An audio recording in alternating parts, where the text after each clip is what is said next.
আমার যুবক ভাই, দুনিয়ার জমিন থেকে একদিন তোরও যাওয়া লাগবে, আমারও যাওয়া লাগবে। এই মসজিদের মাইক থেকে তোমারে আমারে ডাক দেয়, হাইয়া আলাস সালাহ, যুবক যুবক তোমার কানে আওয়াজ যায় কিন্তু তুমি যাও না। আল্লাহ তোমারে ফজরে একবারে ডাক দিছে, জোহরে একবারে ডাক দিছে, তুমি গেলা না। আসর মাগরিবে এশায় ডাক দিছে, যুবক গেলা না। এই মসজিদের মাইক দিয়া কিন্তু একদিন যুবক তোর নাম নিয়ে ডাক দিবে, আব্দুল করিম আর নাই। আব্দুল করিম দুনিয়ার জমিন থেকে চলে গেছে। এতদিন ফজরের সময় 5টা বাজে আযান দিত, জোহরের সময় 1টা বাজে আযান দিত, আসরের সময় 4টা বাজে আযান দিত, মাগরিবের সময় 6:30টা আযান দিত, এশারের সময় 7:15টা আযান দিয়া নির্দিষ্ট একটা সময় তোমারে ডাকতো আর বুঝাইতো এই সময় এই নামাজ। যুবক তুমি এই সময়টা বুঝলা না, একদিন মসজিদের মাইকে আওয়াজ দিয়া তোমার একটা সময় ফিক্সড কইরা দিব, ওই দিন ডাক দিব আমার এলাকার আব্দুর রহিম আর নাই। সকাল 8টা বাজে তার জানাজা, সমস্ত মানুষগুলো দৌড়াইয়া তোমার বাড়িতে যাবে যুবক ভাই, শেষবার তোমার দেখার জন্য। কেউ তোমার দেইকা বলবে লোকটা মারা গেছে, বড় ভালো হয়েছে। এলাকার মধ্যে মাস্তানি করতো, গুন্ডামি করতো, সন্ত্রাসী করতো, মদ গাঁজা ইয়াবা এগুলা খাইতো, বিক্রি করতো, মারা গেছে, বড় ভালো হয়েছে। আবার কিছু লোক এসে বলবে না, ছেলেটা ভালো ছিল, নামাজি ছিল, দিনদার মুত্তাকি ছিল, আজকে ফজর নামাজও আমাদের সাথে পয়সা বের হয়েছে। এজন্য যুবক ভাই কবি কয়, এমন জীবন করিও গঠন, মরণে হাসিবে তুমি কাঁদিবে ভুবন। যুবক ভাই আমি আর 10 মিনিট কথা বলবো, একটু মনোযোগ দিয়ে শুনো যুবক ভাই। ওই মালিকের কবরের মধ্যে একদিন তোমারে যাওয়া লাগবে, মসজিদের মাইক দিয়ে একদিন তোমারে আযান দিয়া বলবে, হাইয়া আলাস সালাহ, যুবক যুবক তুই গেলি না। একদিন মসজিদের মাইকে তোর নাম নিয়ে ডাক দিবে আব্দুল রহিম আর নাই। এলাকার মানুষগুলো তোরে দেখার জন্য একবার দৌড়াইয়া যাবে। যুবক ভাই তোমার একটা সন্তান আছে, আব্বা আব্বা করে ডাক দিলে তুমি পাগল হয়ে যাও। তোমার একটা মেয়ে আছে, কলিজার টুকরা, মেয়েদেরকে বাবারা একটু বেশি ভালোবাসে। ওই মেয়ে যদি আব্বু করে ডাক দেয়, বাবা আর দূরে থাকতে পারে না। বাবা মাইজদি দোকানে ব্যবসা করে, মেয়েটা যখন কইছে আব্বু আজকে তাড়াতাড়ি বাসায় আসো, বাবা আসতো রাতের 8টায় 9টায়, আজকে বাবা মাগরিবের পরে পরে চলে আসতো, আমার মেয়ে আমারে আসতে বলছে। এই বলে দৌড়াইয়া চলে আইসে, আইসা মেয়েটারে কোলে নাই, আম্মু আম্মু কয়া কতবার চুমা দিছে মেয়েটার গালের মধ্যে। মেয়েটাও বাবারে পায়া বড় খুশি, আব্বু আব্বু কয়া পাগল কইরা গেলে। যুবক ভাই একদিন তুমিও চলে যাইবা, এই মেয়েটা কিন্তু থাইকা যাবে, তোমার আব্বু আব্বু কয়া ডাক দিবে। ওই দিন আব্বু আর কথা বলবে না। যুবক ভাই কার প্রেমে পড়ছো, কার মায়ায় দুনিয়ার স্বাদের রং তামাশায় নাচতে আসো, আমার মালিকের জান্নাতের স্বাদ কেমনে তুমি ভুলে গেছো। যুবক ভাই রে, এখন সব কিছু আমার আমার কইতে আছো, একদিন তুমিও তোমার থাকবে না। আজকে আমারে বলা হয় বক্তা সাহেব, আপনারে বলা হয় ইমাম সাহেব, কারোরে খতিব সাহেব, মেম্বার সাহেব, চেয়ারম্যান সাহেব, নেতা সাহেব। একটা দিন আসবে আমারে বলবে এটা বক্তা সাহেবের লাশ, এটা মেম্বার সাহেবের লাশ, এটা চেয়ারম্যান সাহেবের লাশ। মানুষগুলো তার দিকে দেখা, মানুষ লাশ লাশকে সম্বোধন করবে। যেই বাড়ি যেই ঘরে এতদিন আমার আমার কইস, ওই বাড়ির খাটের থেকে তোমার নামায়া মাটির মধ্যে শোয়া দিবে। আর গায়ের মধ্যে তোমার যেই জামাটা আছে, দামি জামাটা, এটা ব্লেড দিয়া কাইটা কাইটা তোমার শরীর থেকে আলাদা করে ফেলবে। দুনিয়ার একটা পয়সার মালও তোমার সাথে যাবে না। কারো গলায় তাবিজ থাকে, পরনে লুঙ্গি থাকে, পায়জামা থাকে, সবগুলো কাটিয়া ছিড়িয়া বের করবে। যুবক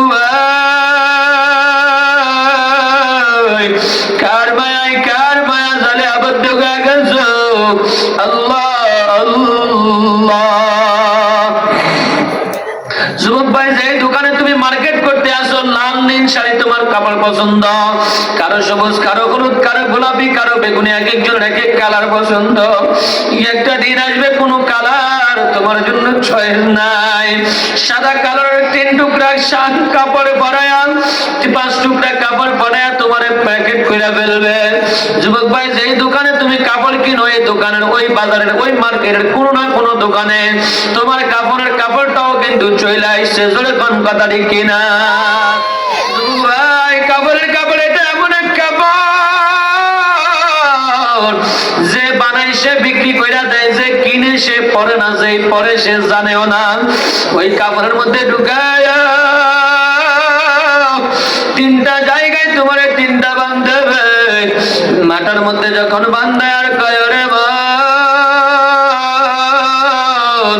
এই মাথার ব্রেন দিয়া কত জনরে কত চক্করে পালাইছো, কত জনরে কত ভুল পথে নিয়ে গেছো।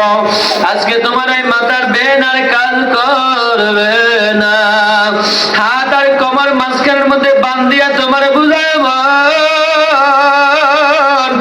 এই মাথার শক্তি তুমি কত দেখাইছো, কত পথে কুপথে গেছো। এই হাতের কত ভাবলি দেখাইছো, আজকে বান্দা ফেলছি আর খোলার শক্তি নাই। 3 নম্বরে তোমার পায়ের মধ্যে যখন বান্দা দিয়া দিবে, তোমারে বুঝাইতে আছে,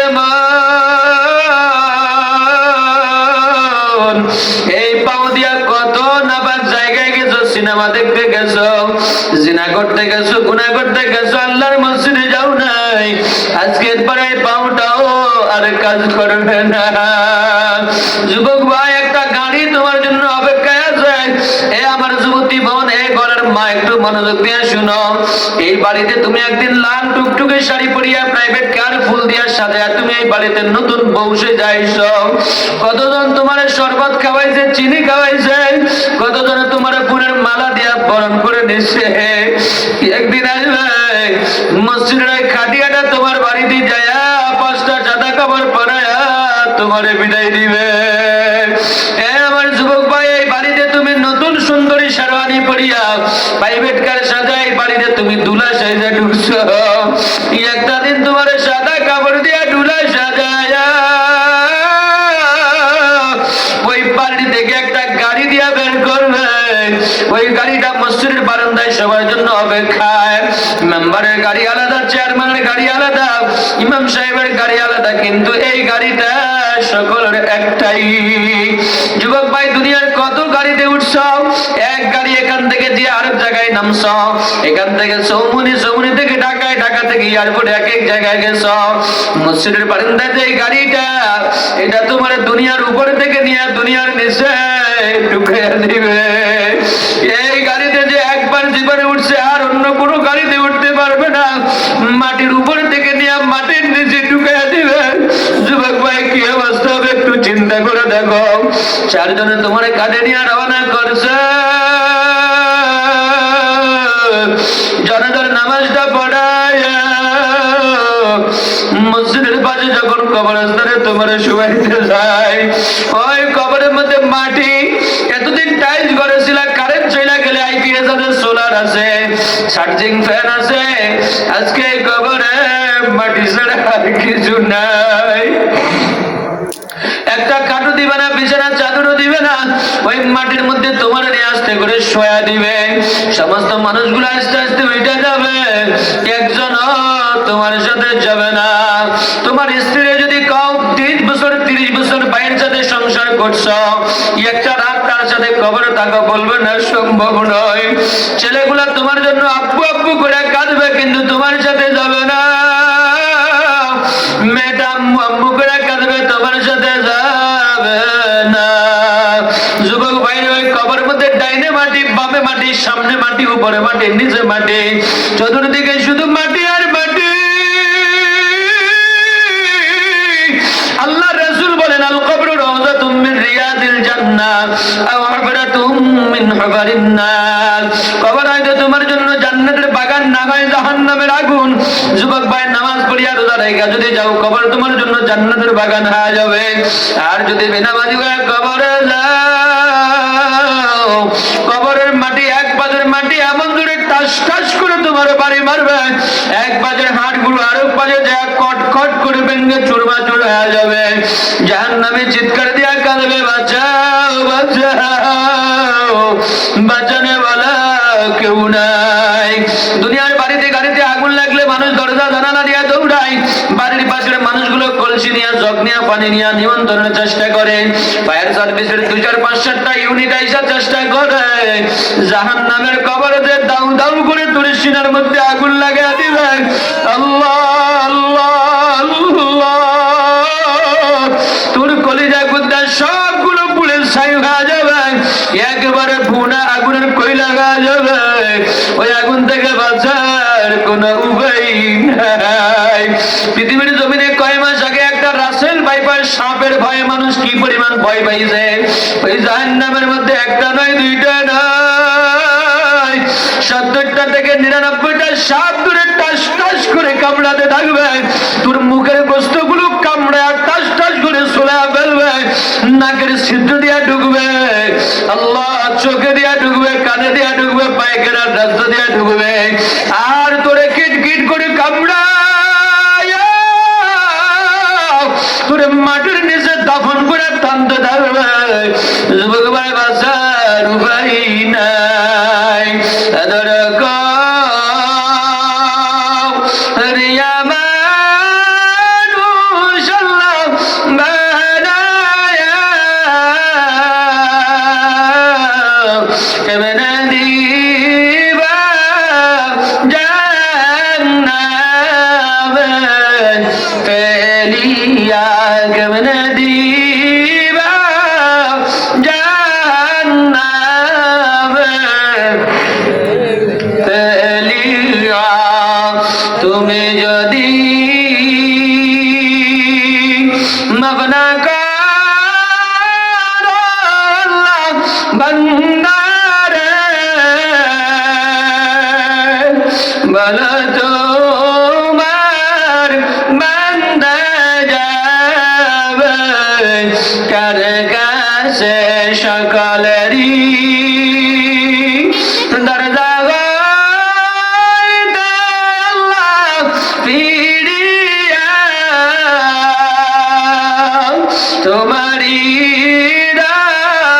রাজাই রইলাম পরিয়া, তোমারই রাজাই রইলাম পরিয়া।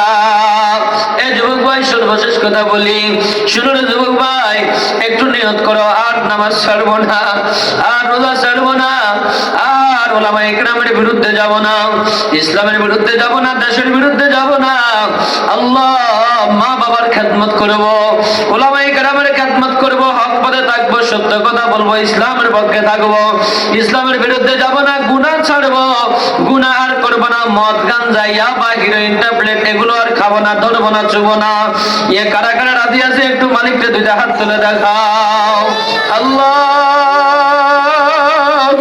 তোমার এই বান্দাগুলো মাওলা, আমার শুধু দায়িত্ব ছিল তোমার দরবার পর্যন্ত পৌঁছে দেওয়া, আমি পৌঁছে দিয়েছি। তোমার এই বান্দাগুলো তুমি কবুল করিয়া নাও। আল্লাহ এই বান্দাগুলো নামাজি বানিয়ে দাও, দিনদার বানিয়ে দাও। আল্লাহ জানা থেকে বাঁচিয়ে দাও, গুনাহ থেকে বাঁচিয়ে দাও।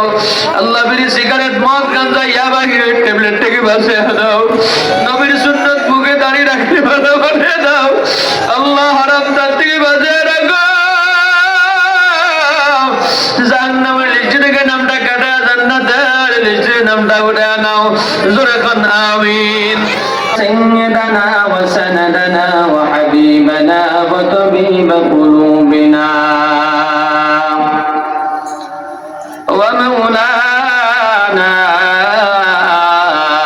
وأولانا محمدا عبده ورسوله رسله الله تعالى إلى كافة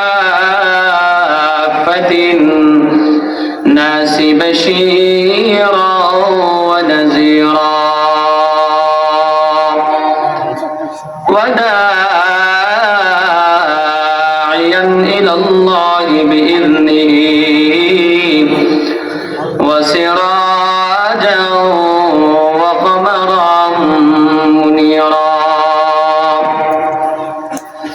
أما بعد فقد قال الله تعالى في كلامه المجيد وفرقانه الحميد أعوذ بالله من الشيطان الرجيم بسم الله الرحمن الرحيم يا أيها الذين آمنوا إنما الخمر والميسر والأنصاب والأزلام رجس من عمل الشيطان فاجتنبوه لعلكم تفلحون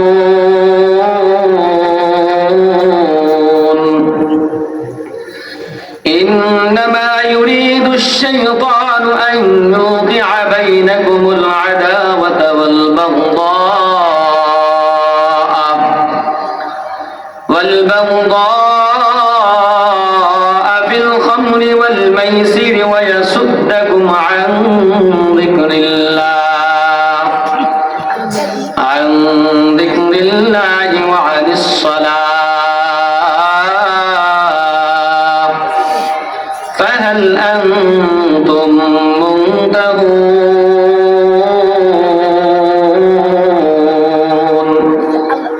صدق الله مولانا العظيم وصدق رسوله النبي الأمي الكريم ونحن على ذلك لمن الشاهدين والشاكرين والحمد لله رب العالمين وقال رسول الله صلى الله عليه وسلم الخمر جماع الإثم أو كما قال عليه الصلاة والسلام محبة الشهيد درود إبراهيم فكري اللهم صل على محمد وعلى آل محمد كما صليت على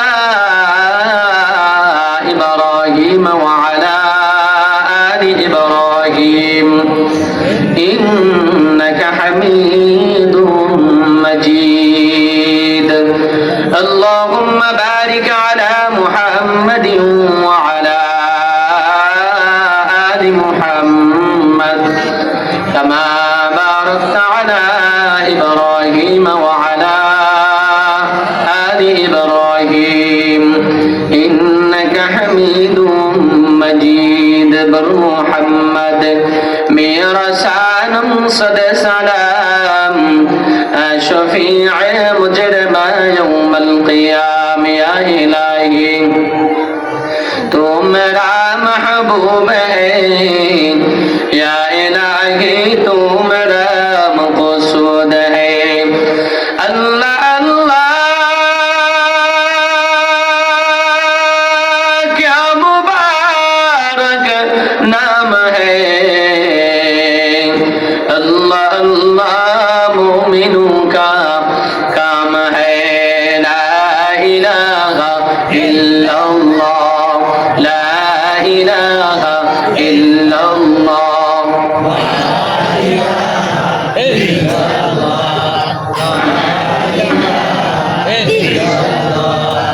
لا الہ الا اللہ لا الہ الا اللہ لا الہ الا اللہ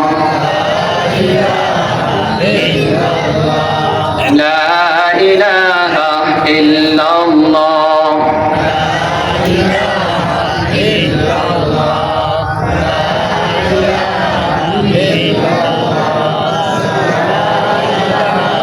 إلا الله لا إله إلا الله لا إله إلا الله لا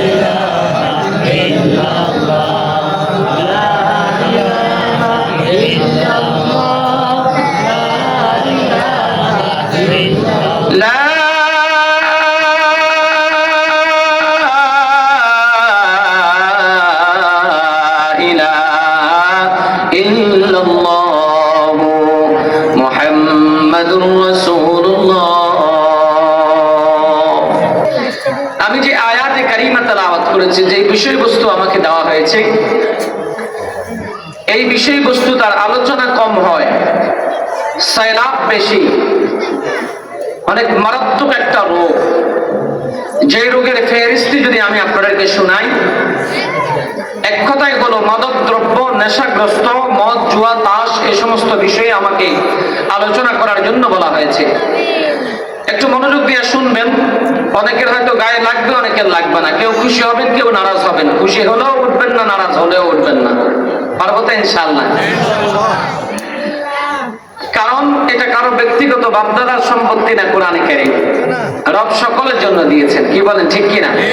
আমি যে আয়াতে কারিমা তেলাওয়াত করেছি, এই আয়াতের আলোকে বলতে হয়, বর্তমান পৃথিবীর জমিনে মাদকের এই পরিমাণ সয়লাব এবং এই পরিমাণ করাল গ্রাস এই পৃথিবীর মানচিত্রে দেখা যাইতেছে। এটাকে মানুষ বৈধ মনে করে, এটাকে মানুষ সম্মানের সহিত, এটাকে মনে করা হয় বড় লোকদের খাবার, এটাকে মনে করা হয় দামি লোকদের খাবার, এটাকে মনে করা হয় আমোদ ফুর্তির একটা আড্ডাখানা, এটাকে মনে করা হয় নিজের শরীরকে সুস্থতার একটা মাধ্যম। অথচ এই মদ, এই তাস, এই জুয়া, এই হিরোইন, এই ইয়াবা এই বর্তমান সমাজকে কি পরিমাণ ধ্বংস করেছে, বিগত 5 বছরের একটা রিপোর্ট আমি আপনাদেরকে শোনাই। গত 19/12/2016 19/12/2016 আগ পর্যন্ত, 16-র আগ থেকে 5 বছরের রিপোর্ট 2016 সালের ডিসেম্বর মাসের 19 তারিখে দৈনিক যুগান্তর নামক পত্রিকায় যে রিপোর্ট প্রকাশ করেছে, রিপোর্ট থেকে আমি আপনাদেরকে শোনাই। পত্রিকার রিপোর্টে এসেছে, এই মদ, গাঞ্জা, হিরোইন সেবনের কারণে এমন এই পৃথিবীতে 780 জন পিতা মাতাকে তার সন্তান হত্যা করেছে। নাউজুবিল্লাহ বলেন। সন্তান বাবার কাছে টাকা চাইছে মদের জন্য, গাঞ্জার জন্য, হিরোইনের জন্য, ইয়াবা ট্যাবলেট কিনে খাবে। বাবা দেয় নাই তো বাবাকে হত্যা করে ফেলেছে, মা দেয় নাই তো মাকে হত্যা করে ফেলেছে। যেমন একটা আলোচিত ঘটনা আপনারা দেখেছেন, এটা ওই 2016 সালের আগেই সম্ভবত, যে ঐশী নামক এক মেয়ে তার পুলিশ সুপার বাবা এবং তার মাও পুলিশ, দুইজনকেই এই মেয়ে হত্যা করেছে তাকে নেশার টাকা না দেওয়ার কারণে। কথা ঠিক কিনা? 2 নম্বর রিপোর্ট লেখে, 256 জন স্ত্রীকে স্বামী কর্তৃক মেরে ফেলা হয়েছে। স্ত্রী কর্তৃক শ্বশুর বাড়ি থেকে। স্বামী ছিল নেশাগ্রস্ত, স্বামী ছিল মদ খাইতো, গাঞ্জা খাইতো, ইয়াবা সেবন করতো, কোকেন খাইতো। এগুলোর টাকার জন্য স্ত্রীকে চাপ দিত বাবার বাড়ির থেকে টাকা এনে দেওয়ার জন্য। স্ত্রী অবলা মানুষ, স্বামী বিয়ে করা মানে বউয়ের পুরা ফ্যামিলি কিনে ফেলা, সবাই এখন তার গোলাম। যখন তাকে চাপ দিত টাকার জন্য যাইতে বাধ্য, কিন্তু যদি টাকার জন্য না যায় তাহলে তখন তাকে মেরে ফেলা হয়। এভাবে 256 জন স্ত্রীকে শুধুমাত্র মদ আর গান্ধার টাকা না দেওয়ার কারণে স্বামী কর্তৃক হত্যা করা হয়েছে। তারপরে 5780টা সংসার ভেঙেছে শুধু এই মদ আর গাঞ্জার কারণে। বনে বনা হয় নাই, স্বামী স্ত্রী, স্বামী মদ খায়, স্ত্রী ডিভোর্স দিয়া চলে গেছে, অথবা স্ত্রী নেশাগ্রস্ত। আশ্চর্য হয়ে যাবেন, এটা তো বললে অনেকে আশ্চর্য হয়। অনেক মহিলাও, কলেজ ভার্সিটির মেয়েরাও মাশাআল্লাহ বড় চমৎকার করে বিড়ি খায়, বড় চমৎকার করে ওরা এখন নেশাগ্রস্ত। বর্তমানে সবচেয়ে বেশি যেই মহিলাগুলো, যে মেয়েগুলো রাজনীতির সাথে বলায়, চাই যে কোনো রাজনৈতিক দলের সাথে বলেন না কেন, ওই রাজনৈতিক দলের পদবীধারী নারীরা তাদের ক্লাবে ক্লাবে যায় মদের এবং জুয়ার আড্ডাখানায় বসে বসে বিভিন্ন জায়গায় এরা বিভিন্ন সমাজকে নষ্টামির মধ্যে ফেলে দিচ্ছে। জোরে কোন ঠিক কিনা? এমন 5780টা বিবাহ বিচ্ছেদ হয়েছে এমন এই মদের কারণে। এরপরে 670টা প্রেমিককে হত্যা করেছে, প্রেমিককে হত্যা করেছে শুধু মদের কারণে, ইয়াবা ট্যাবলেট সেবনের কারণে, গাঞ্জা পেন্সিডিল খাওয়ার কারণে। এমন 670টা প্রেমিকাকে কতল করেছে, অথবা প্রেমিককে মেরেছে। এমন ঘটনা ঘটেছে 670টা। বলেন আমাদের এই দেশে মদ, জুয়ার করাল গ্রাস বাড়ছে না কমছে? আর যারা বলেন বাড়ছে না কমছে? আমাদের এই দেশে আমরা তো মাদক দ্রব্য বলতে শুধু মদ গাঞ্জা বুঝি। আমাদের এই দেশের মধ্যে মদের এই আইটেমের নামগুলো যদি আমি আমাদেরকে বলি, মদ, গাঁজা, আফিম, ফেন্সিডিল, কোকেন, হিরোইন, বিয়ার, ইয়াবা, এমন সহ আরো অনেক নাম আছে যেগুলো আমার জানা নাই, মুখস্থ নাই, অসংখ্য নাম নিয়া আমাদের বাংলাদেশে এগুলো আছে। এগুলোর মাধ্যমে যুব সমাজ নষ্ট হচ্ছে, যুব সমাজ ধ্বংস হচ্ছে। রব্বে কারীম বলেন, বান্দারা শুনো, কুল্লু মুশকিরিন খামরিন ওয়া কুল্লু মুশকিরিন হারামুন। রাসূল কারীম সাল্লাল্লাহু আলাইহি সাল্লাম বলেন, পৃথিবীর জমিনে যত নেশাগ্রস্ত জিনিস আছে সবগুলো মদের আওতাভুক্ত, সবগুলো মদের আওতাভুক্ত, এবং যত মদ আছে সবগুলো হারামের আওতাভুক্ত। ইসলাম কখনো এটাকে সমর্থন করে না, ইসলাম কখনো এটাকে ভোগ করার জন্য দেয় না। এই মদটা সর্বপ্রথম কোন জায়গা থেকে কখন শুরু হয়েছে জানেন? আল্লাহর একজন খলিল ছিলেন হযরত নূহ আলাইহিস সালাম, আঙ্গুর বাগান রোপণ করছে। আঙ্গুর বাগান রোপণ করার পরে হযরত নূহ আলাইহিস সালামের আঙ্গুরের মধ্যে, আল্লাহু আকবার, বাগানের মধ্যে আঙ্গুর চাষ করছে। দুনিয়ার জমিনে মদ বলতে যেই জিনিসটা বোঝানো হয়, পচা দুর্গন্ধ একটা জিনিসের নাম হলো মদ। এই জিনিসটা আঙ্গুরের রসকে পচায়া, খেজুরের রসকে পচায়া, বড় বড় ভালো ভালো দামি ফলগুলোর রসকে পচায়া এই জিনিসটাকে বানানো হয়। হযরত নূহ আলাইহিস সালাম আঙ্গুর বাগান করেছে। আঙ্গুর বাগান করার পর পৃথিবীর জমিনে যত রকমের নষ্টামির মূল হলো শয়তান। এজন্য আল্লাহ তাআলা বলেন, ইন্নাশ শাইতানা আদুউম মুবিন। আল্লাহ কয়, রে বনি আদমের শয়তান তোমাদের প্রকাশ্য শত্রু। পৃথিবীর জমিনে যতগুলো ঘটনা ঘটেছে এই শয়তানের ধোঁকার মধ্যে পড়া নূহ আলাইহিস সালাম যখন আঙ্গুর বাগান বানাইলেন, আঙ্গুর বাগানের মধ্যে বড় চমৎকার আঙ্গুরের ফলন হয়েছে। এই শয়তান যায়া তার একটা নাভির শ্বাস দিয়া, পচা দুর্গন্ধযুক্ত একটা শ্বাস দিয়া নূহ আলাইহিস সালামের আঙ্গুর গাছটা মেরে ফেলছে। নূহ আলাইহিস সালাম আয়েশা থেকে গাছটা মারা যায়। বসে বসে একটু টেনশন অবস্থায় শয়তান বৃদ্ধ মানুষের আকৃতি দিয়া নূহ আলাইহিস সালামের কাছে আয়েশা কয়, পয়গম্বর নূহ বড় টেনশনে আছেন মনে হয়, কি হইছে? বলে, আমার আঙ্গুরের এই অবস্থা। বলে, টেনশন করেন না, 7টা প্রাণী যদি আপনি জবাই করেন, এগুলার রক্ত যদি এখানে দেন তাহলে এটা ভালো হয়ে যাবে, আঙ্গুর বাগানটা জীবিত হয়ে যাবে। চিকিৎসা বিজ্ঞান মনে করে নূহ আলাইহিস সালাম 7টা প্রাণী জবাই করলেন। কুকুর, শিয়াল, বাঘ, হিংস্র শিয়াল, হিংস্র কুকুর, তারপরে যায় হলো ময়ূর। এইভাবে মোট 7টা প্রাণী জবাই করছেন, যেগুলো এক একটা প্রাণীর এক একটা স্বভাব। কুকুরের স্বভাব হলো মানুষদেরকে কামড়ানো, এরপরে যায় ময়ূরের স্বভাব হলো মানুষদেরকে খেলা দেখানো, এরপরে বাঘের স্বভাব হলো মানুষদেরকে খেয়ে ফেলা, এরপরে আরো বিভিন্ন সিংহের স্বভাব হলো মানুষগুলোকে আশ্রে খেয়ে ফেলা, ধ্বংস করে ফেলা। এইভাবে 7টা প্রাণী জবাই কইরা রক্ত দেওয়ার কারণে আবার এখান থেকে গাছটা নির্গত হয়েছে। এই আঙ্গুর ফলগুলো নিয়া শয়তান একটা নির্যাস বের কইরা এখান থেকে একটা মদ বানাইছে শয়তান। এই মদ বানায় শয়তান সর্বপ্রথম বিভিন্ন মানুষের মধ্যে সরবরাহ করছে। প্রত্যেকটা প্রাণীর মধ্যে যেই পরিমাণ বক্রতা আছে, যেই পরিমাণ জিনিস আছে প্রাণীর মধ্যে, কুকুরের যেই স্বভাব, গরুর যেই স্বভাব, বাঘের যেই স্বভাব, ভাল্লুকের যেই স্বভাব, শিয়ালের যেই স্বভাব, সবগুলো স্বভাব ওই মদ খানেওয়ালার ভিতরে ঢুকে যায়। মদ খানেওয়ালা মদ খাওয়ার পরে তার ভিতরে একটা বক্রতা তৈরি হয়, হিংস্র হায়ওয়ানের রূপ ধারণ করে মানুষগুলোকে মারার জন্য যায়, আবার মাঝে মধ্যে পাগল হয়ে যায়, রাস্তায় রাস্তায় ঘুরতে থাকে। এজন্য আমার আল্লাহ কয়, বান্দা না, পৃথিবীর জমিনে এই সুস্থ মানুষগুলোকে এই জিনিসগুলা অসুস্থ করে দেয়। সুতরাং এই সুস্থ জিনিস মানুষগুলা যাতে অসুস্থ না হতে হয়, এইগুলাকে হারাম করছেন একজন, তিনি কে? আরো আওয়াজ দিয়া কোন, তিনি কে? মাদক আল্লাহ হারাম করেছেন, একসাথে হারাম করেন নাই। রাসূলের যুগে, ইসলামের প্রথম যুগে সাহাবায়ে কেরাম তো যারা প্রথম থেকেই ইমানদার নেককার ছিলেন, হযরত আবু বকর সহ অনেক সাহাবায়ে কেরাম, ওরা প্রথম থেকেই এটাকে অপছন্দ করতেন, কারণ এটা খাইলে মানুষের স্বভাব পরিবর্তন হয়ে যায়। কিন্তু কিছু কিছু সাহাবায়ে কেরাম, এরা তো সকলে মুসলমান ছিলেন না আগে, পরে তো রাসূলের হাতে কালিমা পড়া মুসলমান হয়ে গেছে। মুসলমান না হওয়ার আগে এরা মদ খাইতো, এরা মদ নিজে বানাইতো, বড় বড় মদের মটকাগুলা ছিল। আল্লাহ তাআলা মুসলমান এগুলো মাত্র কালিমা পড়ে মুসলমান হয়েছে, সাথে সাথে এদেরকে যদি বলা হয় এটা হারাম, হতে পারে এরা রাগের মাথায় বলবে, দূরও যেই জিনিস খাইতে অভ্যস্ত হয়ে গেছি, এই জিনিস যেই ইসলাম হারাম ঘোষণা করে ওই ইসলামেই মানবো না। এই বক্রতা তৈরি হইয়া ইসলাম নাকি না ছাইরা দেয়। এজন্য আল্লাহ কৌশল অবলম্বন করলেন। একটা ছাত্রকে যখন স্কুল মাদ্রাসায় ভর্তি করে, ছাত্রদের মধ্যে একটু গর্মীয়ত ভাব যখন টিচার দেখে, তখন তারা সাথে সাথে মারে না, একটু সুযোগ দেয়, আরেকটু সুযোগ দেয়। সুযোগ দিতে দিতে যদি ছেলেটা ভালো হয়ে যায়, আলহামদুলিল্লাহ ভালো।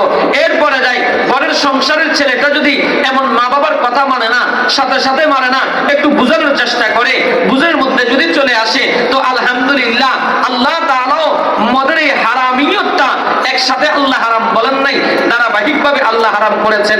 একটু মনোযোগ দিয়ে শুনেন ইনশাআল্লাহ। ধারাবাহিকভাবে আল্লাহ তাআলা কখন হারাম করলেন?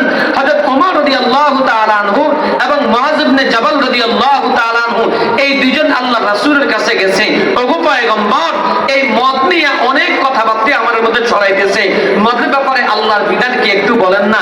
তো আল্লাহ তাআলা কোরআনে কারীমের সূরা বাকারার 219 নম্বর আয়াত নাযিল করে সর্বপ্রথম মদের ব্যাপারে একটা ইঙ্গিত দেয়। আল্লাহ কি বলছেন? ইয়াসআলুনাকা আনিল খামরি ওয়াল মাইসিরি ক্বালা ফীহিমা ইসমুন কাবীরুন ওয়া মানাফি'ু লিন-নাস ইসমুহুমা আকবারু মিন নাফি'হিমা। আল্লাহ তাআলা জানা দেয়, ওগো পয়গম্বর, আপনাকে সাহাবায়ে কেরাম মদের ব্যাপারে জিজ্ঞাসা করতেছে, খামরের ব্যাপারে জিজ্ঞাসা করতেছে, আপনি কি বলবেন? ও আপনি ওদেরকে বলে দেন আল্লাহু আকবার, আল্লাহু আকবার। এই মদের মধ্যে কিছু ভালো আছে, খারাপও আছে, মদের মধ্যে ভালো আছে, খারাপও আছে। এরপরে আল্লাহ জানিয়ে দেয় ওর ভালোর চাইতে খারাপের গুণটা বেশি। উদ্দেশ্য হলো মুসলমান এটা খায়ও না, সরাসরি খায়ও না, এটা বইল না। আল্লাহ আয়াত নাযিল করে জানিয়ে দিয়েছে মুসলমান মদের মধ্যে ভালো আছে, খারাপও আছে। খারাপ তো বুঝেন, ভালো কেন বলছে? মদ খাইলে সর্বপ্রথম শরীরের মধ্যে একটু শক্তি আসে, নিজেকে একটু বড় বাহুবল মনে হয়, নিজেকে একটু শক্তিশালী মনে হয়, বিভিন্ন কাজের মধ্যে শক্তি পাওয়া যায়। কিন্তু এটার পরবর্তী ধাপ যেটা, এটা মারাত্মক আকারে খারাপ।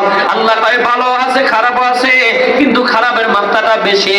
এই কথা বলার পরে বুঝমান সমজদার সাহাবায়ে কেরাম যারা, ওরা সাথে সাথে এটা ছাইড়া দিছে। ও যদি ভালোর চাইতে খারাপ বেশি হয়, এটা আর খাবো না। এটা ছেড়ে দেওয়ার পর কিছু কিছু সাহাবায়ে কেরাম এখনো খায়।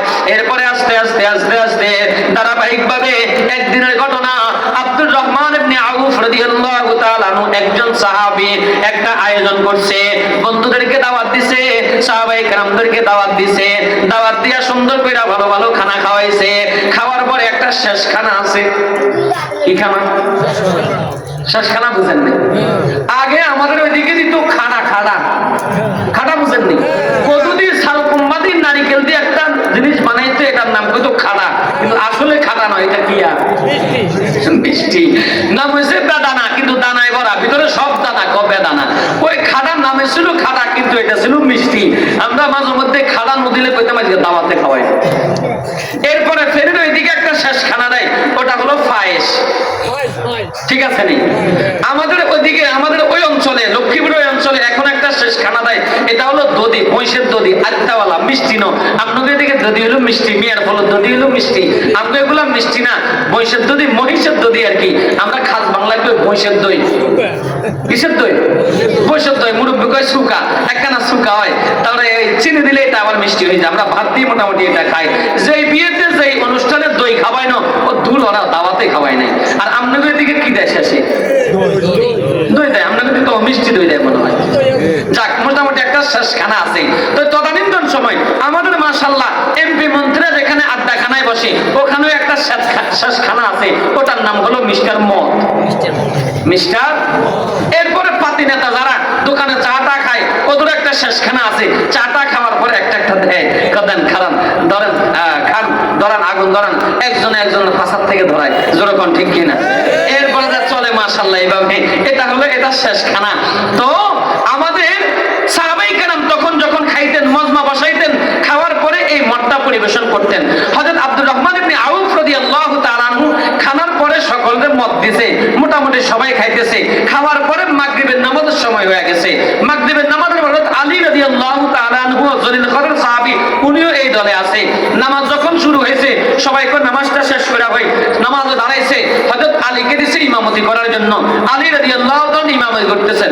কুল ইয়া আইয়ুহাল কাফিরুন লা আ'বুদু মা তা'বুদুন। আল্লাহ কয় কুল ইয়া আইয়ুহাল কাফিরুন, হে কাফেররা, লা আ'বুদু মা তা'বুদুন, তোমরা যেটার ইবাদত করো আমি সেটার ইবাদত করি না। নবীজিকে দিয়ে আল্লাহ তাআলা বলাইতেছেন। কিন্তু আলী রাদিয়াল্লাহু তাআলা আনহু মদ খাওয়ার কারণে, শরাব খাওয়ার কারণে একটু মাতলামি শুরু হয়ে গেছে। উনি আয়াতের মধ্যে ভুল পড়ছে। উনি পড়ছে আ'বুদু মা তা'বুদুন। আয়াতের অর্থ হয়েছে তোমরা যেটার ইবাদত করো আমিও সেটার ইবাদত করি।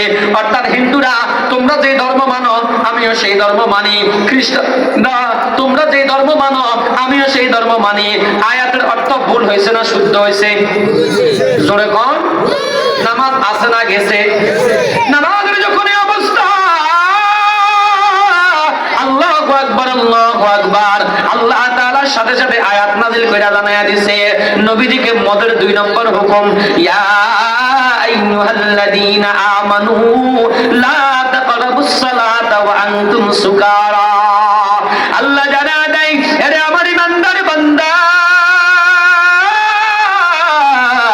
তোমরা নামাজের কাছে দিও যাও না যখন তোমরা নেশাগ্রস্ত থাকো, যখন তোমরা মদ খাও। এই আয়াতটারে আমাদের মাজারের কিছু হুজুর রাখায়, হ্যাঁ নামাজ পড়ে না, আছে না অনেকে, আছে না বাবা নামাজ পড়ে না, কিন্তু তোগা আব্বা নামাজ পড়ে না, কা আঙ্গ আব্বার কলব জারি, মাতিও না মুতিও না, কি জারি? কলব জারি, মানে এটার কলব চালু হয়ে গেছে, নামাজ হরণ লাগে না। অথচ রাসূল সবচেয়ে বড় পীর ছিলেন, সবচেয়ে বড় বুজুর্গ ছিলেন, আমার রাসূল নামাজ ছাড়ে নাই। রাসূলের কলব কি এর করতেও আরো গান্দা না আরো দামি? যে জায়গায় রাসূল নামাজ পড়া লাগছে, পৃথিবীর জমিনে যেই বাবা বলবে নামাজ পড়ে না ওই বাবা ভণ্ড, যেই পীর বলবে নামাজ লাগবে না ওই পীর ভণ্ড, যেই মুসলমান বলবে নামাজ লাগবে না ও পৃথিবীর জমিনে সবচেয়ে বড় সন্ত্রাস। জোরে কোন কথা ঠিক কি না? ওরা কয় আল্লাহ কইছে নামাজ পড়ো না, আঙ্গ বাবার কলম জারি কিনলে কোরআনের মধ্যে আল্লাহ কইছে লা তাকরাবুস সালাহ, অর্থ হইছে তোমরা নামাজের কাছে দিও যাও না। কথা তো সত্য, কিন্তু ফরজে কইছে ওয়া আনতুম সুকারা, যখন মদ খাও, এটা আর হয় না। এবার আল্লাহ কোরআনে কারীমের মধ্যে হযরতে আলী রাদিয়াল্লাহু তাআলা আনহু নামাজের ইমামতিকে কেন্দ্র করে দ্বিতীয় বিধান আল্লাহ জারি করে দিলেন, খবরদার মুসলমানরা, তোমরা যখন নামাজ পড়তে যাও খবরদার এর আগে দিয়া তোমরা মদ খাও না। এটা বলার পরে একেবারে 4 ভাগের 3 ভাগ সাহাবায়ে কেরাম মদ ছাইড়া দিয়েছে। এখনো 1 ভাগ আছে সুবিধাভোগী, আর কি আমাদের জমিনে কিছু সুবিধাভোগী আছে, এরা কয় আল্লাহ কইছে নামাজের আগে দিয়ে খাইতো না, অন্য সময় খাইতে কইছে, অন্য সময় কিনতে গেছে, বাস চালাইছে, অন্য সময় খায়। আল্লাহ কয় ঠিক আছে, সিস্টেম তো আসতেছে। এরপরে সামনে আরেকটা ঘটনা হয়েছে, ইতবান ইবনে মালিক রাদিয়াল্লাহু তাআলা আনহু, উনি একজন সাহাবী, উনি একটা এরকম খানার আয়োজন করছে, মেহমানদারি আয়োজন কইরা ওই শেষ খানা দিছে মদ দেওয়ার পরে হযরত সাদ ইবনে আবি ওয়াক্কাস রাদিয়াল্লাহু তাআলা আনহু, উনি ছিলেন শিল্পী, উনি ছিলেন শায়ের, চমৎকার গান গায়া গায়া মানুষদেরকে পাগল করে দিতেন। বিভিন্ন অনুষ্ঠানে, বিয়ের অনুষ্ঠানে, গায়ে হলুদ হলে তো কোনো কথাই নাই, বিয়ের অনুষ্ঠানেও বিভিন্ন জায়গা থেকে নারী টারি আইনা সুন্দর করে নাচায়া কুদায়া জমিনটারে কাঁপাই দেয়, আছে না নাই?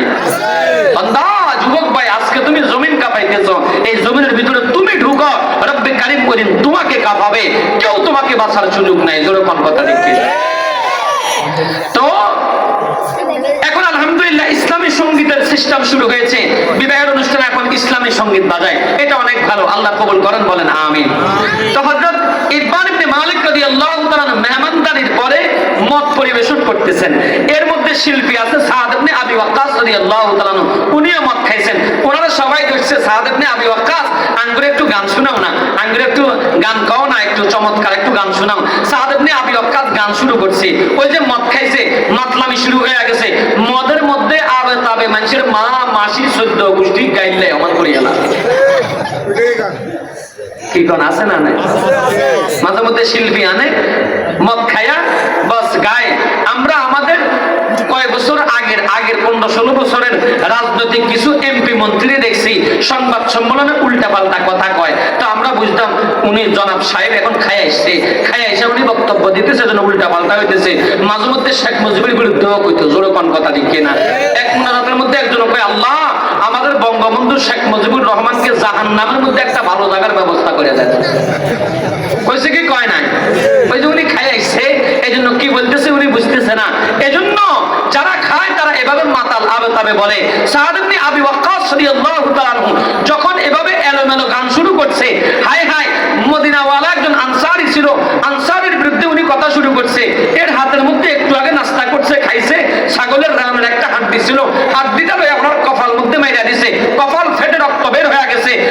ইবনে আবি ওয়াক্কাস যখন সুস্থ হয়েছে দৌড়াইয়া যায় নবীজির দরবারে নালিশ করছে, ওগো পয়গম্বর এমনি এমনি আমারে মারছে। জিজ্ঞাসা করে কেন মারছো? বলে এই আবতাবে বক্তব্য দিছে। কেন আবতাবে বক্তব্য দিছ? সাথীরা কয় এর আগে দিয়া এই মদ খাইছে। তখন আল্লাহ রাসূল দোয়া করছে, হাদিসের মধ্যে আসছে, আল্লাহুম্মা বাইয়িন লানা ফিল খামরি বায়ানান শাফিআ। আল্লাহ রাসূল দোয়া করছে, ওগো আমার আল্লাহ, মদের ব্যাপারে আল্লাহ, গাঞ্জার ব্যাপারে, হিরোইনের ব্যাপারে, আফিমের ব্যাপারে, কোকের ব্যাপারে, ইয়াবা ট্যাবলেটের ব্যাপারে আল্লাহ আমাদেরকে একটা বিস্তারিত বিধান তুমি জানায়া দাও।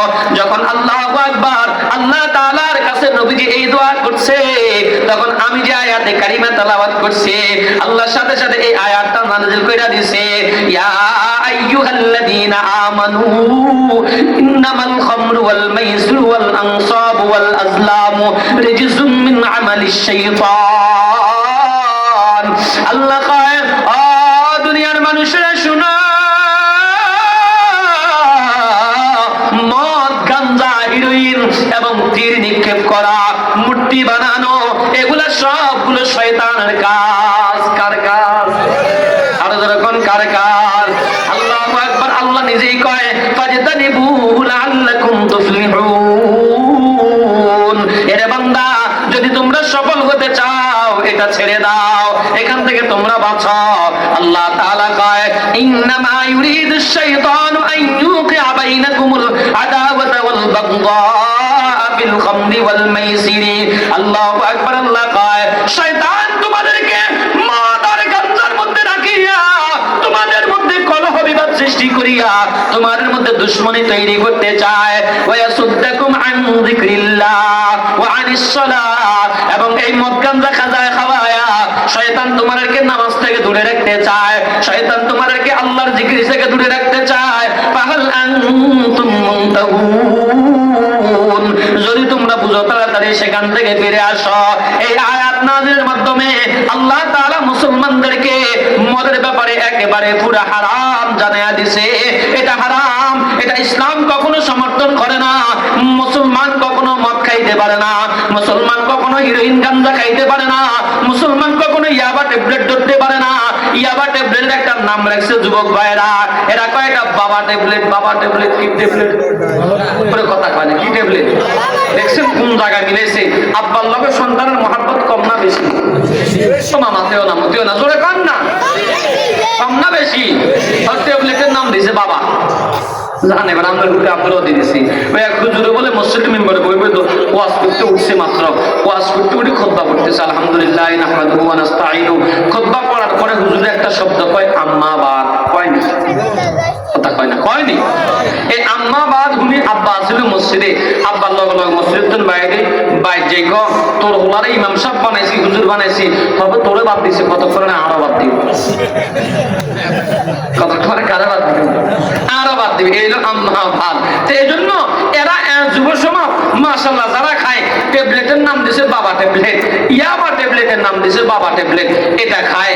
এবার এটারে খায়া খায়া বাবা ট্যাবলেট খাইছে তো রাস্তায় যারে হারা শুধু আব্বা খায়, ফিলাতে কয় আব্বা কি অবস্থা, সাঁতারে যায় কয় আব্বা কি অবস্থা, বাইরে যায় কয় আব্বা কি অবস্থা, সবাই বলে আব্বা কয়, খাইছে তো আব্বা ট্যাবলেট। জোরে কোন কথা ঠিক কিনা? আল্লাহ যুবক ভাইদেরকে এই সমস্ত নাফাক থেকে আল্লাহ হেফাজত করেন, জোরে কোন আমিন। এবার আসেন, আল্লাহ যখন এই আয়াতটা নাযিল করছে যে এগুলা শয়তানের কাজ, এগুলা থেকে তোমরা ফিরে আসো। আল্লাহু আকবার, আল্লাহু আকবার বলতে দেরি সাহাবায়ে কেরাম ঈমানে জোশে জোশ ছিল, ঈমান তাদের এত প্রখর ছিল, ঈমান তত মজবুত ছিল যে আল্লাহ যখন হারাম করে দিয়েছে এটা আর খাওয়া যাবে না, সাথে সাথে বাড়িতে গেছে, মদের যত বোতল ছিল রাস্তার মধ্যে নিক্ষেপ শুরু করছে, মদের যত মটকা ছিল সবগুলো ভাঙ্গা শুরু করছে, রাস্তার মধ্যে এমন ভাবে সয়লাব হয়ে গেছে, মদের পানিতে কিতাবের মধ্যে রেখে একেবারে এই পরিমাণ পানি রাস্তা ভিজে গেছে, মনে হয় যেন এক সপ্তাহ পরিমাণ বৃষ্টি হয়েছে। এরপরে যখনই বৃষ্টি হইতো, বৃষ্টির পানিতে মদের গন্ধ ভেসে উঠতো, প্রায় কয়েক মাস পর্যন্ত এটার গন্ধ যায় নাই। একজন একজনকে জিজ্ঞাসা করে, কাফেররা মুসলমানদেরকে জিজ্ঞাসা করে, ও মুসলমানরা, মদ তোমার ইসলাম হারাম করেছে ভালো কথা, কিন্তু মদের মটকা তো হারাম করে নাই, মটকা কেন ভাঙতেছ, বোতল কেন ভাঙতেছ? তখন আল্লাহ রাসূল সাহাবায়ে কেরাম জবাব দিতেছে, এই হিন্দুরা, কাফেররা, বেঈমানরা, এটা মদের মটকা, এটার নাম ওইটা গেছে, এটা মদের মটকা। দেখ মনে হবে, সুতরাং দেখলে আবার খাইতে মনে চাইবে, এই জন্য মটকা শুদ্ধ ভেঙে দিয়েছি। এটাই ইসলামের নিদর্শন। জোরে কোন কথা দেখি। এজন্য আমার যুবক ভাই, আমি আমার এক মুসল্লি দেখেছি, আমি এক জুমার বয়ানে যখন বয়ান করেছি এই সমস্ত বিষয় নিয়ে, তখন উনি মসজিদ থেকে বের কইরা সিগারেট ছিল এক বাক্সার, সাথে সাথে উনি সিগারেটটা চিরা তছনছ করে ফালাই দিছে। তো আরেকজন ওনারা জিজ্ঞাসা করতেছে, মিয়া কিনা যেহেতু ফালাইছো, এখানে টাকা খরচ হয়েছে, এগুলা খাই ফালাইতা, এগুলা খাই তারপরে যায় বাদ দি ফালাইতা, অথবা এগুলা দোকানে বিক্রি করে দিতা। আমার ওই মুসল্লি জবাব দিছে, হুজুর বলছে হারাম, হারাম জিনিস কেমনে এখন খাই? আর এখানে আমার 50 টাকা লস হয়ে যাক, তাতে কি হয়েছে? রব্বে কারীম তো খুশি হয়ে গেছে, আমার রব আমারে মুসলমান হিসাবে জান্নাত দান করবে, আমি সেটাই চাই। জোরে কোন কথা দেখি না? যুবক ভাই রাজি আছি তো ইনশাআল্লাহ? জোরে কোন রাজি আছি তো ইনশাআল্লাহ? এবার আসেন, এতক্ষণ পর্যন্ত কোরআন হাদিসের দৃষ্টিতে আমি আপনাদেরকে বুঝাইলাম এটা হালাল না হারাম। এই এতক্ষণের আলোচনায় কি বুঝলেন? এটা হালাল না হারাম? হারাম আল্লাহ কেন করছেন? কোনো কারণ আছে না নাই? কতগুলো কারণ, কয়েকটা কারণ আমি আপনাদের সামনে বলি। এক নম্বর, মদ পানের ক্ষতি কি? আল্লাহ রাসূল সাল্লাল্লাহু আলাইহি ওয়াসাল্লাম বলেন, আশ-শারাবু উম্মুল ফাওয়াহিশ ওয়া উম্মুল জানাইস। রাসূল করিম সাল্লাল্লাহু আলাইহি ওয়াসাল্লাম বলেন, মদ হলো সমস্ত গুনার মা, মদ হলো সমস্ত ফাহিশা কাজের মা। মদের মাধ্যমে, গাঁজার মাধ্যমে যত রকমের খারাপ কাজ আছে সে করে। কেমনে করে? আমি একটা দৃষ্টান্ত আপনাদেরকে দিব। আরেকটা হাদিসের মধ্যে নবীজি বলে, আল খামরু জিম্মাউল ইসমি, মদ হলো সমস্ত গুনার মূল। এরে আমার যুবক ভাই, মদ, গাঁজা, হিরোইন এগুলা কেমনে সমস্ত গুনার মূল হয়? আল্লাহর একজন বন্ধু, একটু মনোযোগ দিয়া শুনেন, একজন বুজুর্গ, একজন আল্লাহর ওলি, 5 ওয়াক্ত নামাজ পড়তো। মসজিদের প্রথম কাতারের মধ্যে সে দাঁড়াইতো। একবার শয়তান তারে ওয়াসওয়াসা দেওয়ার জন্য, আল্লাহু আকবার, শয়তান তারে ওয়াসওয়াসা দেওয়ার জন্য দুই শয়তানে মিল্লা এক দুইজনে প্রতিযোগিতা দিছে।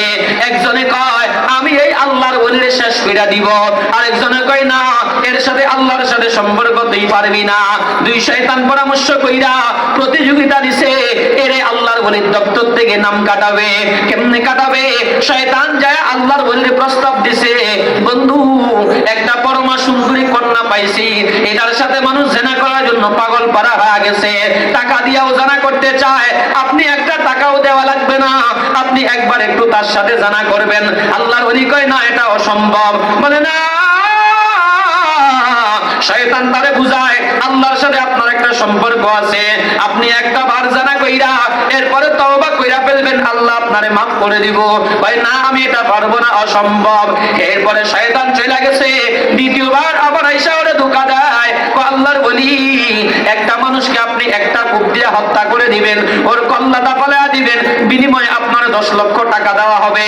আমি একটা অঙ্ক বললাম, আর কি এমন একটা অফার তারে দিছে, বলে এই পরিমাণ টাকা আপনারে দিব, ওই লোকটাকে আপনি এক কূপ দিয়ে আপনি হত্যা করে ফেলবেন। আল্লাহর ওলি কয় না, এটা আমার পক্ষে সম্ভব নয়। শয়তান ধোঁকা দেয়, আপনি তো আল্লাহর ওলি, আল্লাহর কাছে দোয়া করলে আল্লাহ আবার maaf করে দিবে। বলে না, এটা আমার পক্ষে সম্ভব নয়। এরপরে শয়তান বুদ্ধি করছে, এরে দিয়ে আমি জারাও করাইতে পারলাম না, এরে দিয়ে আমি হত্যাও করাইতে পারলাম না, সুতরাং কেমনে কি করব? আরেকজন শয়তানের কাছে গেছে পরামর্শ নেওয়ার জন্য। ও কয় একটা কাজ করো, এর একটু মদের পানি খাওয়ায় দাও, মদের পানি চলে বলে কলা কৌশলে একটু মদের পানি খাওয়ায় দাও, তাহলে এর দ্বারা তুমি সব করতে পারবে। আল্লাহু আকবার। শয়তান করে ধোঁকা দিয়া 1 গ্লাস মদ পানি কইয়া ওরে খাওয়ায়া দিছে। আল্লাহর ওলি পানিগুলো খাওয়ার পরে এর মাথা ঘুরানো শুরু করছে, এ পাগলামি শুরু হয়ে গেছে, মাতাল হয়ে গেছে। মাতাল হয়ে যাওয়ার পরে মসজিদ থেকে বের হয়ে রাস্তার দিকে দৌড়ায়, দৌড়াইতে দৌড়াইতে রাস্তার মধ্যে একজন রমণী যাইতে আছে, দৌড়াইয়া যাইয়া ওই রমণীর গায়ের মধ্যে পড়ছে, গায়ের মধ্যে পইড়া অনিচ্ছাবশত এখন যে নিজে করতেছে না সব মদের আসরে করায়, মদের কারণে এখন সে করতে বাধ্য। ওই মহিলার সাথে মহিলাকে দর্শন করে সে গুনাহ করে ফেলেছে। ওখান থেকে উঠার পর শয়তান যখন যে যে রাস্তা দিয়া যায়, শয়তান ওর হাতে একটা তরবারি ধরায়া দিছে। তরবারি দিয়া এখন সে সামনে যারে পায় এরে কোপ দেয়, সামনে যারে পায় এরে মারার জন্য দৌড়ায়। একটা লোক আসে এক কোপ দিয়া তার কল্লা ফেলায়া দিছে। এই জন্য আল্লাহ রাসূল বলেন, আশ-শারাবু উম্মুল ফাওয়াহিশি ওয়া উম্মুল জানাইবি। শরাব, মদ, এটা হলো সমস্ত গুনার মা, এটা হলো সমস্ত গুনার মূল। আল্লাহ রাসূল বলেন, আসনাল জারসু মাজামির শায়তান, আল খামরু জিম্মাউল ইসমি, আল খামরু জিম্মাউল ইসমি। মদ হলো সমস্ত গুনার মূল। এবার একটু আমার প্রশ্নের জবাব দেন, এই আল্লাহর ওলি জিনা করতে বলছে করে নাই, হত্যা করতে বলছে করে নাই, কিন্তু মদ খাওয়ার পরে দুটোটা করছে কি করে নাই? আরো জোরে কোন করছে কি করে নাই? তাহলে নিজে করছে না মদের আসরে পয়রা করছে? এই হলো এক নম্বর মদের ক্ষতি, হলো মদ সমস্ত গুনার মূল। মদ খাওয়ার পরে এমন কোন গুনাহ নাই শেয়ার করি না, অথবা মদ খাওয়ার পরে যত রকমের গুনাহ আছে সব গুনার মূল হলো এই মদ। মদ খাওয়ার কারণে আল্লাহ তার আমলনামায় সব রকমের গুনাহ অ্যাড করে দেয়। জোরে কোন না নাউযুবিল্লাহ। মদ বলতে আপনারা কি বুঝতেছেন? শুধু মদ বুঝতেছেন না, মদ বলতে আমি আগে যে সংজ্ঞাটা দিয়েছি, ইয়াবা বলেন, হিরোইন বলেন, কোকেন বলেন, বিয়ার বলেন, মদ বলেন, ফেন্সিডিল বলেন, গাঞ্জা বলেন, যত রকমের জিনিস আছে নেশা জাতীয় সবগুলো এই মদের আওতাভুক্ত, সবগুলো এই খমরের আওতাভুক্ত, সবগুলো এই শরাবের আওতাভুক্ত। এটা হলো এক নম্বর ক্ষতি। দুই নম্বর ক্ষতি হলো আল্লাহু আকবার, মদ খাওয়ার পরে আল্লাহ তাআলা বলেন, আল ঈমান ওয়াস শারাবু লা ইয়াজতামিআনে। রাসূল বলেন হাদিসের মধ্যে, আল ঈমানু ওয়াস শারাবু লা ইয়াজতামিআনে। ঈমান এবং মদ এটা কখনো একত্রিত হতে পারে না। বুঝেন না এটা? ঈমান আর মদ কেন একত্রিত হতে পারে না?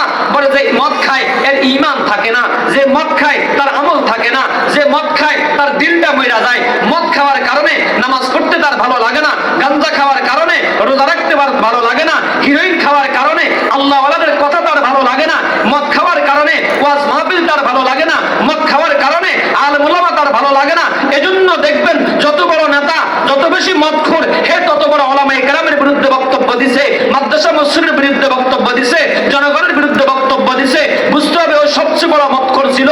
সবচেয়ে বড় মদখোর থাকার কারণে তার কলিজার মধ্যে কখনো আল্লাহর ভালোবাসা আসে না, তার কলিজার মধ্যে কখনো রাসূলের ভয় আসে না, সমস্ত ভয় দূর হয়ে যায়। তার কলিজার মধ্যে ঈমানের বিন্দু পরিমাণ মহব্বত থাকে না। এজন্য রাসূল বলছেন, আল ঈমান ওয়াস শারাবু লা ইয়াজতামিআনে।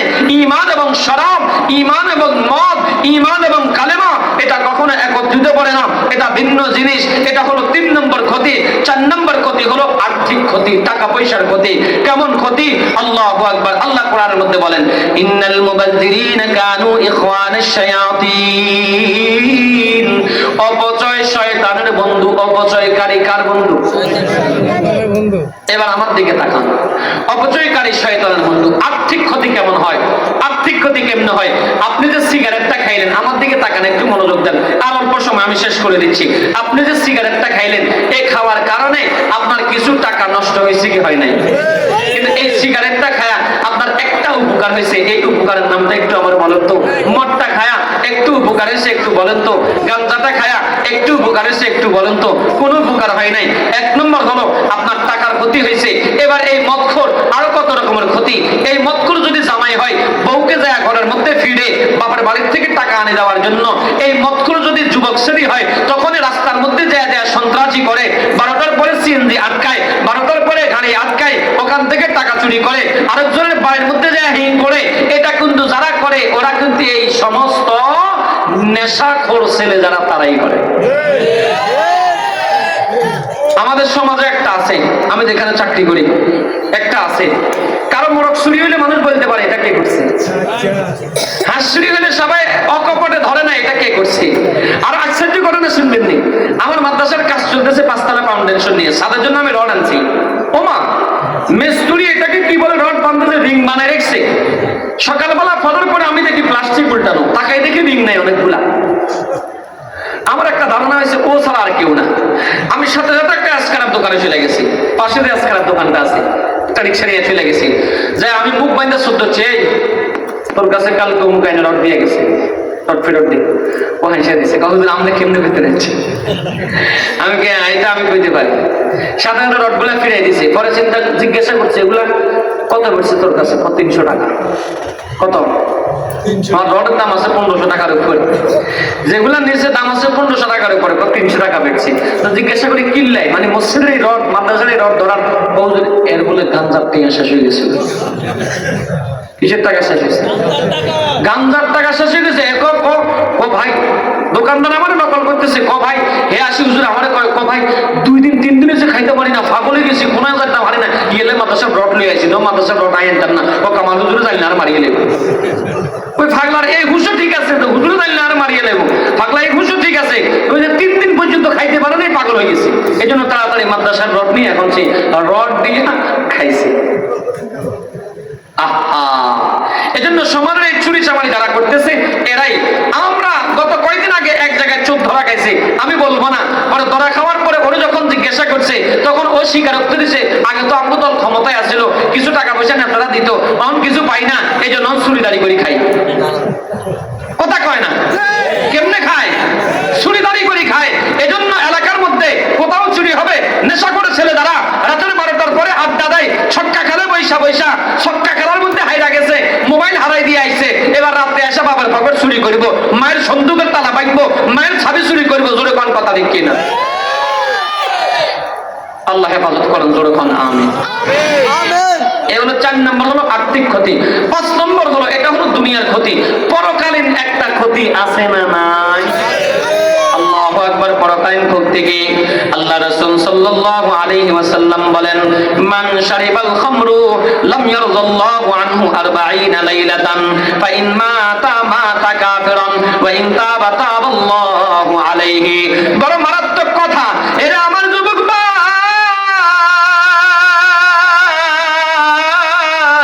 তোমার আমার জীবনের পরিবর্তনের জন্য এই হাদিসটাই যথেষ্ট। এটা বড় মারাত্মক কথা।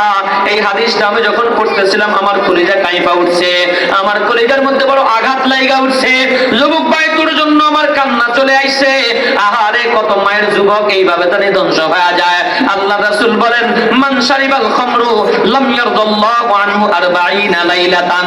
যেই ব্যক্তি মদ খায়, যেই ব্যক্তি গাঁজা খায়, যেই ব্যক্তি হেরোইন খায়, যেই ব্যক্তি ইয়াবা খায়, আল্লাহ রাসূল বলেন 40 দিন পর্যন্ত আল্লাহ তার উপর নারাজ থাকে। জোরে কোন নাউজুবিল্লাহ। 40 দিন পর্যন্ত আল্লাহ তার উপর নারাজ থাকে।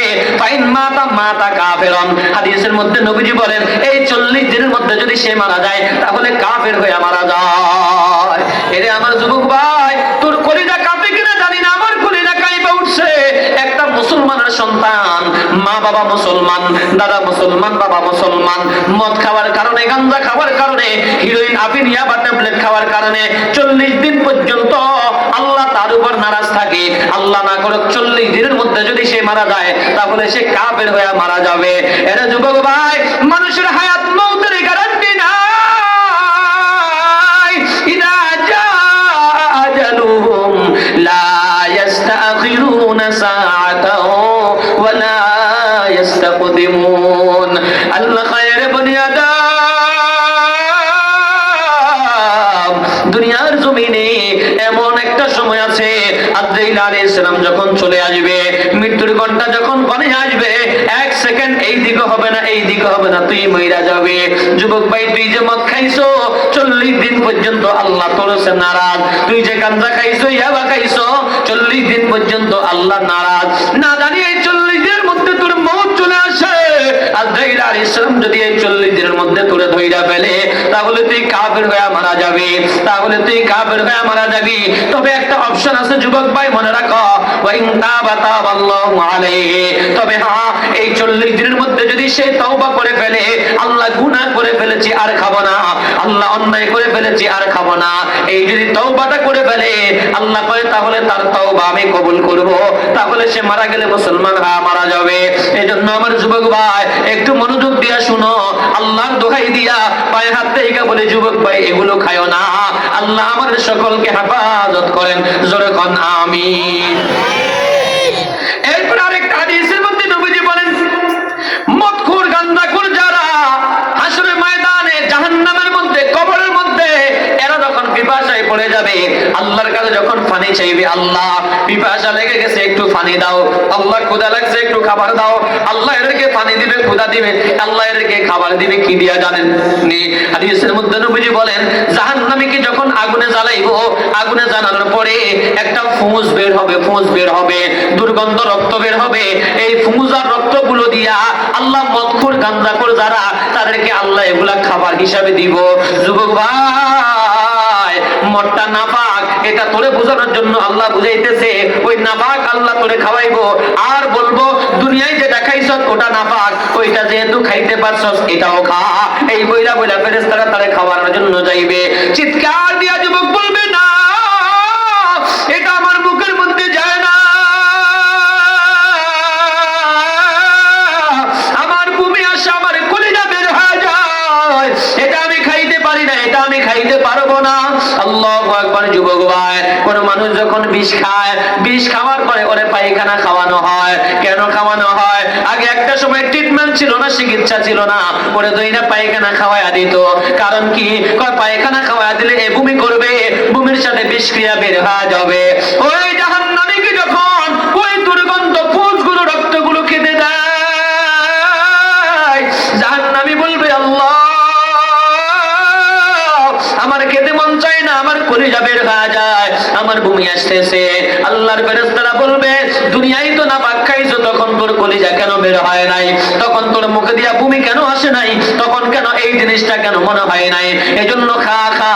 এই বইলা বইলা ফেরেশতা ফিডায়া ফিডায়া ওরে জাহান্নামের মুতগুলো খাওয়াবে, জাহান্নামের পেশাব পায়খানা খাওয়াবে, জাহান্নামের দুর্গন্ধ মুক্ত ফুঁসগুলো আল্লাহ ওরে খাওয়াবে। এজন্য আমার যুবক ভাই, এখনো সময় আছে, ফিরে আসো, এখনো সময় আছে, আল্লাহর চিনো। পৃথিবীর যেখানে যাও তুমি মদ খাও কেউ দেখে না, তুমি গাঁজা খাও তোমার আব্বাও জানে না, কিন্তু বাবারে একজন দেখেন, তিনি কে? আর একটু করে আওয়াজ দিয়া কোন তিনি কে? হৃদয়ের জানালা খুলে দাও না, প্রভুর প্রেমে কেন সাড়া দাও না? হৃদয়ের জানালা খুলে দাও না, প্রভুর প্রেমে কেন সাড়া দাও না? অসীম ক্ষমতা যার সবার উপর, যার প্রেমে বয়ে চলে যার নানাহার, তবু কেন তার ডাকে, তবু কেন তার ডাকে সাড়া দাও না? প্রভুর প্রেমে কেন সাড়া দাও না? হৃদয়ের জানালা খুলে দাও না, প্রভুর প্রেমে কেন সাড়া দাও না? ক্ষমা চাও ডুবে যদি পাপ দরিয়ায়, ক্ষমা করে দিবে প্রভু দয়া বিনয়। আল্লাহ আল্লাহ বলে, আল্লাহ আল্লাহ বলে হওরে দিওয়ানা, প্রভুর প্রেমে কেন সাড়া দাও না?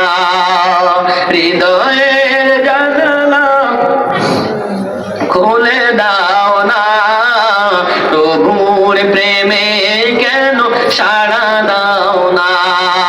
যুবক ভাই, আওয়াজ দিয়া কও, সেই আল্লাহ এখনো আছে না? না, আমার মাওলা তুমি কি করো না করো, একজন দেখেন, তিনি কে? ওই আল্লাহর একটা আওয়াজ দিয়া ডাক দেন আল্লাহ, আর জোরে ডাক দেন আল্লাহ। যুবক ভাই, আল্লাহ তোমার জীবন যৌবনকে হেফাজত করেন, জোরে কোন আমিন। জিকির করেন, আর সামনে আগান, পিছনে জায়গা হয় না। লা ইলাহা ইল্লাল্লাহ। সবাই সবাই একটু সামনে আগায়। লা ইলাহা ইল্লাল্লাহ। লা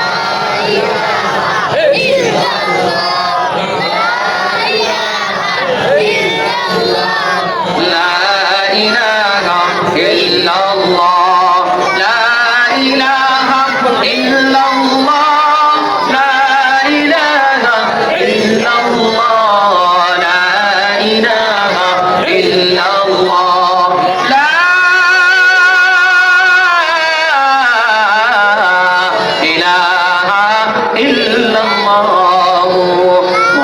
মুহাম্মাদুর রাসূলুল্লাহ। বিরক্ত হইতেছেন আপনারা? আমি সর্বোচ্চ আর 10-15 মিনিট কথা বলবো ইনশাআল্লাহ, এরপরে আমরা মোনাজাত দিয়ে দিব। আসেন আমি আর কিছু কথা বলি, আপনাদেরকে শেষ করি। এই বিষয়ে কথা বললে শেষ হবে না, তারপরে আর কিছু বলি। এই মদ, হিরোইন, গাঞ্জা, ইয়াবা, আফিম, ট্যাবলেট, বিড়ি, সিগারেট এগুলোর সাথে সম্পর্ক আছে এমন 10 ব্যক্তির উপর আল্লাহ লানত, নাউযুবিল্লাহ। হাদিসের মধ্যে বলেন আল্লাহ লানাতুল্লাহি আলাইহি, এই 10 ব্যক্তির উপর আল্লাহ লানত। এই 10 ব্যক্তিকে একটু গণেন। 10 ব্যক্তি। 1 নম্বর, এগুলার নির্যাস বেরকারী, যে এগুলার সুন্দর কইরা নির্যাস বের করে এগুলার থেকে, 1 নম্বর। 2 নম্বর হলো এগুলা প্রস্তুতকারী, মদ, গাঞ্জা, সিগারেট, ইয়াবা, হিরোইন, আফিম, ইয়া আব্বা, ইয়া দুলাভাই, ট্যাবলেট এগুলা যারা প্রস্তুত করে 2 নম্বর সে। 3 নম্বর হলো যে পান করে। 4 নম্বর হলো যে পান করায়। যে পান করে। 4 নম্বর কি? যে পান করায়। করায় বুঝছেন নি? আমি গ্যাসের মধ্যে ডাইলানি আমদানি দিছি, আমি অপরাধী। এ হলো 4 নম্বর। এরপরে হলো আমদানি কারক, রফতানি কারক। আমদানি রফতানি করে না, এগুলা বহির্বিশ্ব থেকে আনে আবার বহির্বিশ্বে যায়, এ হলো একজন আমদানি রফতানি কারক।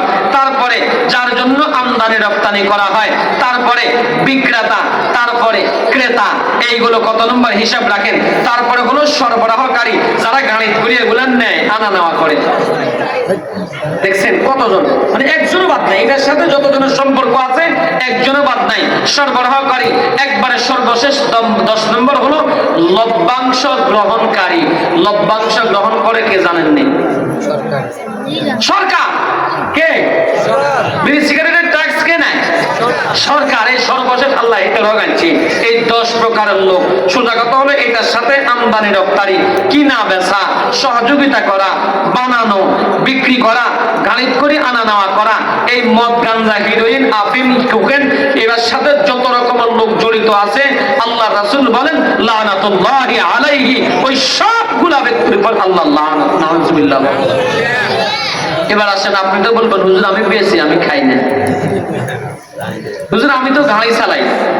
কি করবো? গাড়ি চালাই। দুনিয়ার আল্লাহর জমিনে রিজিকের অভাব নাই। যারা এটার গাড়ি চালান আজকে থেকে গাড়ি চালাও বন্ধ করে দেন। আপনি অন্য গাড়ি চালান, অন্য চাকরি বাকরি আছে। আল্লাহর এই জমিনে চাকরির অভাব নাই, আল্লাহর এই জমিনে রিজিকের অভাব নাই। আল্লাহু আকবার। সর্বশেষ 12 নম্বর পয়েন্ট আপনাদেরকে শোনাই। আল্লাহ রাসূল বলেন যারা মদ খায়, দুনিয়ায় গাঞ্জা খায়, হিরোইন খায়, এরা জান্নাতের মদ এদের ভাগ্যে জুটবে না। নাউযুবিল্লাহ। আল্লাহ রাসূল বলছেন মান মাতা মিন উম্মতি ওয়া হুয়া ইয়াশরিবুল খামরু হারামাল্লাহু আলাইহি ইশরাবাহা ফিল জান্নাহ। রাসূল বলেন যে ব্যক্তি আমার উম্মতের মধ্যে মদ খায় আর মদ খাওয়ার পরে সে মারা গেছে, আল্লাহ রাসূল বলেন জান্নাতের যে মদ আল্লাহ মানুষদেরকে খাওয়াবে ওটা তার উপর হারাম। জোরে বলেন নাউযুবিল্লাহ। এরা আমার যুবক ভাই, তুমি তো মনে করছো শুধু দুনিয়ার মদ আছে। না রে যুবক ভাই, দুনিয়ার এগুলা গন্ধ, দুনিয়ার এগুলা নাপাক, আল্লাহ জান্নাতের মধ্যে তোমারে খাওয়াইবে। দুনিয়ার এগুলা ছেড়ে দাও, জান্নাতের মধ্যে খাইবা। জান্নাতের মধ্যে আল্লাহ কেমনে খাওয়াইবো জানেননি? আল্লাহ নামাজের ডাক দিব, রোজাদারের ডাক দিব।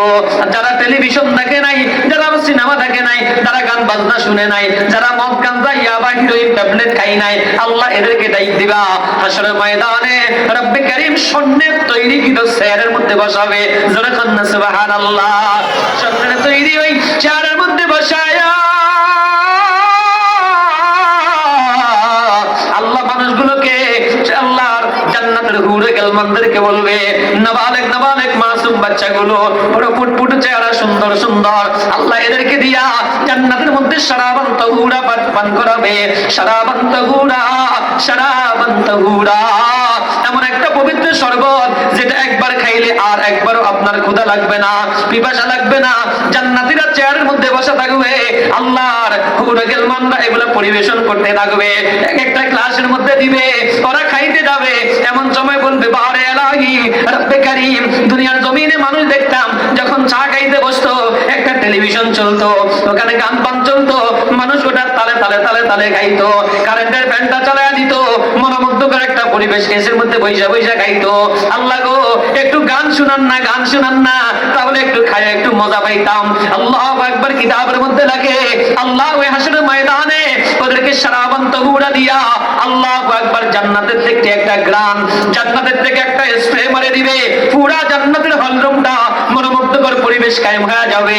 এবার রব্বে কারীম যখন হুরে গেলমানের জন্য বান্দারা আল্লাহর দরবারে গান বাজনা শোনার জন্য আরজু পেশ করবে, আল্লাহ জান্নাত থেকে হুরে গেলমানদেরকে আসবেন, সুন্দরী সুন্দরী রমণীদেরকে আনবেন, ওয়াহুরুন ঈন, আর ডাগর চক্ষু বিশিষ্টওয়ালা বড় সুন্দরী, এর দিকে তাকাইলে মনোমুগ্ধকর হয়ে যায়। এরে আমার যুবক ভাই, দুনিয়ার মমতাদের গান শুনো, ও একটা নাফাক, পরিমনের গান শুনো নাফাক, পেশাব করে নাফাক, পায়খানা করে নাফাক, খায়ও নাফাক। আর আল্লাহ জান্নাতের মধ্যে যেগুলো গান তোমার শোনাবে এগুলো পেশাব পায়খানা করে না, এগুলোর মাসিক কোনো ঋতুস্রাব হয় না, এগুলোর কোনো হায়েজ নাপাস হয় না, এগুলা দিয়ে আল্লাহ তোমার গান শোনাবে, এগুলো আসবে গান শোনানোর জন্য। এবার এরা বলবে আল্লাহ ঢোল তাবলা ছাড়া তো খেলা জমতো না, একটু ঢোল তাবলা বাজাই দেন না, তাহলে আমরা একটু সুন্দর করে নাচতাম। উড়ে গেলমানরা যখন মালিকের দরবারে আরজু পেশ করবে ঢোল তাবলার জন্য, রব্বে কারীম জান্নাতের চতুর্পাশ দিয়া কিছু গাছ থাকবে, গাছ আল্লাহ একটা বাতাস ছেড়ে দিবেন, ওই হিমেল বাতাসে জান্নাতের গাছগুলো খেলতে থাকবে, দুলতে থাকবে। আল্লাহু আকবার, একটা পাতার সাথে একটা পাতা লাগবে, পাতার সাথে পাতা লেগা পেপু কইরা কইরা আওয়াজ বের হবে, সুন্দর সুন্দর করে হারমোনিয়ামের মিউজিক্যাল সাউন্ড বের হবে। এবার ওই জান্নাতের নারীরা কোমর দুলায়া দুলায়া আল্লাহু আকবার সুন্দর করে করে আমাকে আপনাকে গান শোনাবে। নাহনুল খালিদাতু ফালা নাবিদু ওয়া নাহনুন নাইমাতু ফালা নাবআসু ওয়া নাহনুর রাজিয়াতু ফালা নাসখাতু তুবা লিমান কানা লানা ওয়া কুন্না লাহু তুবা লিমান কানা লানা ওয়া কুন্না লাহু। এইভাবে ওদেরকে গান শোনাইতে থাকবে। জান্নাতের এই মানুষগুলো আল্লাহর এই গানের অনুষ্ঠান দেখা আল্লাহু আকবার বিমুগ্ধ হয়ে যাবে, ওই শরাবগুলো পান করতে থাকবে, জান্নাতের মদগুলো খাইতে থাকবে। ওগুলার থেকে কোনো দুর্গন্ধ আসবে না, ওগুলা খাওয়ার পরে কোনো ভূমি আসবে না, ওগুলা খাওয়ার পরে মানুষ মাতাল হবে না, ওগুলা যত চাই শুধু খাইতেই মন চাইবে। লক্ষ কোটি টাকা ওখানে খরচ হবে না, একটা টাকাও লাগবে না। শুধু বান্দা দুনিয়ার জমিনে যদি একটু টাকা দিয়া যাও, দুনিয়ার জমিনে যদি একটু কষ্ট কইরা যাও, ওখানে আল্লাহ খাওয়াইবেন। দুনিয়ার জমিনে কি কষ্ট করবা, মালিককে দেওয়ার সেজদা দাও, মালিক জান্নাতের মধ্যে তোমারে খাওয়াবে। মালিকের একটু রোজা রাখো, মালিকের জিকির করো, মালিকের